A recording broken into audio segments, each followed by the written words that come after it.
வணக்கம் மக்களே, வாங்க சின்ன புள்ளையில் செஞ்ச மாதிரி இப்போ நம்ம சமைக்க போகிறோம் பாருங்கள். மண் பானை சட்டிகளை வச்சு பச்சை புளி சட்னி சப்பாத்தி தான் செய்ய போகிறோம் பாருங்கள். பச்சை புளி செஞ்சாச்சு, இப்போ சப்பாத்தி செஞ்சாச்சு. சின்ன வயசில் செஞ்சது அது மாதிரி இப்போ பெரிய ஆள் வயசில் நம்ம செய்வோம். எப்படி செஞ்சு செய்யறதுன்னு வீடியோக்குள்ளே போய் பார்க்கலாம் வாங்க. அதுக்கு எப்படி செய்யணுங்க, அதுக்கு தேவையான பொருள் என்னென்னு பார்த்தீங்கன்னா 2 ஸ்பூன் கோதுமை மாவு எடுத்துக்குவோம் பாருங்கள். ஒரு தண்ணி வச்சுருக்கோம். கோதுமை மாவு 2 ஸ்பூன் எடுத்துக்குவோம். எடுத்து அந்த கிண்ணத்தில் போட்டுக்குவோம். மண்பானத்தில் கொஞ்சமாக சால்ட்டு சேர்த்துக்குவோம். எல்லாமே குட்டி குட்டி மண்பானையில் இருக்குது பார்த்திங்களா.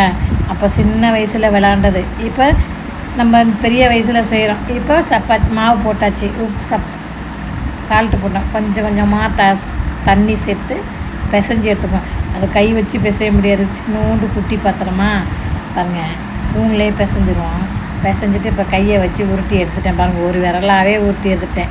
ஒரு 2 சப்பாத்தி போகிற அளவுக்கு எடுத்தாச்சு பாருங்கள். இதை வச்சு ஒரு 2 சப்பாத்தி தேய்ச்சி போடலாம் பாருங்கள். இப்போ அடுப்பு வச்சுருக்கோம் பாருங்கள். மூடி வச்சுருவோம். ஒரு 5 நிமிஷம் இருக்கட்டும் பாருங்கள். தக்காளி எடுத்துக்குவோம். ஒரு தக்காளி எடுத்து சின்ன சின்னதாக கட் பண்ணி எடுத்துக்குவோம். நைஸாக கட் பண்ணுவோம். ஏன்னா பச்சை புளி சட்னிக்கில் அதனால் சின்னதாக கட் பண்ணி கையில் பிசையணுமா, அதனால் கட் பண்ணிக்குவோம்.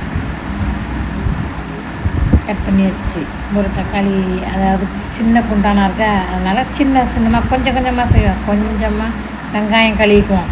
அந்த மண் பாத்திரத்துலேயே 3 வெங்காயம், சின்ன வெங்காயம், அதை கழுவிட்டு நைஸாக அரிஞ்சிக்குவோம். பிசைகிறதுக்கு 3 வெங்காயம் போட்டிருக்கேன். பச்சை மிளகாய் 1 எடுத்து அதையும் சின்னதாக நைஸாக அரிஞ்சிக்குவோம்.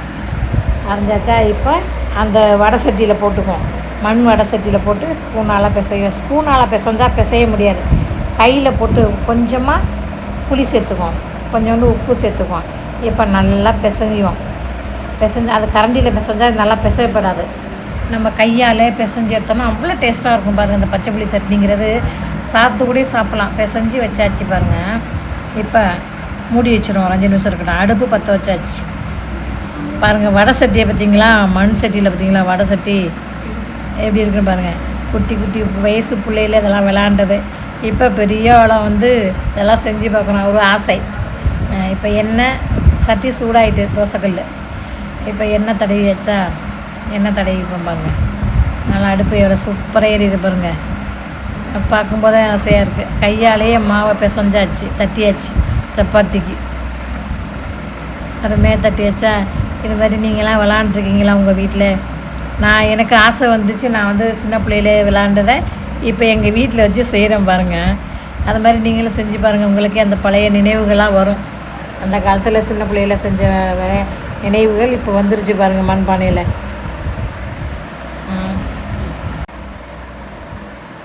செஞ்சாச்சா, வந்துக்கிட்டு இருக்கு. பக்கத்தில் பொம்மையெல்லாம் மாடு அதெல்லாம் வச்சுருக்கான். இந்த மாதிரி எபிசோடு போடுவோம்னு ஒரு ஐடியாவோட இருக்கும். நீங்களாம் கமெண்டில் சொல்லுங்கள், இது போடலாமா என்னென்னு. சின்ன பிள்ளை செய்கிறதா இல்லை பெரியவங்க செய்கிறா, நம்மளும் செய்யலாங்கிற ஒரு இது உங்களுடைய அபிப்பிராயத்தை அதில் சொல்லுங்கள். எப்படி அடுத்தடுத்த வீடியோ நம்ம போடுறதுக்கு நீங்கள் ஆதரவு கொடுங்க, சப்போர்ட் பண்ணுங்கள். திரும்பி இதே செய்வோம், செஞ்சு பார்ப்போம். நம்மளுக்கு முடியாதா பாருங்கள். இப்போ எல்லா வேலையும் முடிச்சிச்சு. சப்பாத்தி மாவெல்லாம் முடிஞ்சிச்சு. போட்டாச்சு, சப்பாத்தி போட்டாச்சு. பக்கத்தில் குதிரை இருக்குது, மாடு இருக்குது, யானை இருக்குது பாருங்கள். பசுமையாக செஞ்சுருக்கோம்.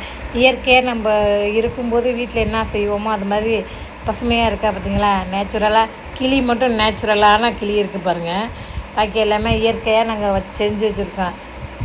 பார்க்குறதுக்கு பசுமையாக இருக்கா, பார்க்கும்போதே அழகாக இருக்குது. அதனால் இந்த மாதிரி சின்ன பிள்ளை ஸ்டேஜுக்கு நம்மளும் போய் செஞ்சாச்சு. இந்த மாதிரி நீங்களும் செஞ்சு பாருங்கள். அப்போ அதோட உணர்வுகள் தெரியும் பாருங்கள். சப்பாத்தி எடுத்தாச்சா. இப்போ அடுப்பை ஆஃப் பண்ணிக்குவோம். சப்பாத்தி வந்துருச்சு. இப்போ பச்சை புளி சட்னி கூட அந்த சப்பாத்தி வச்சு சாப்பிட்டோம்னா அவ்வளோ அருமையாக இருக்கும் பாருங்கள். நீங்களும் செஞ்சு இது மாதிரி சின்ன பிள்ளை மாதிரி நீங்களும் செஞ்சு சாப்பிட்டு பாருங்களேன். அதில் உள்ள டேஸ்ட்டு எதுலேயுமே இருக்காது. பழைய நினைவுகள் திரும்பி நம்மளுக்கு வரும். இந்த வீடியோ பிடிச்சிருந்தால் லைக் பண்ணுங்கள், மறக்காமல் சப்ஸ்கிரைப் பண்ணுங்கள். என்னவாக இருந்தாலும் கமெண்டில் சொல்லுங்கள்.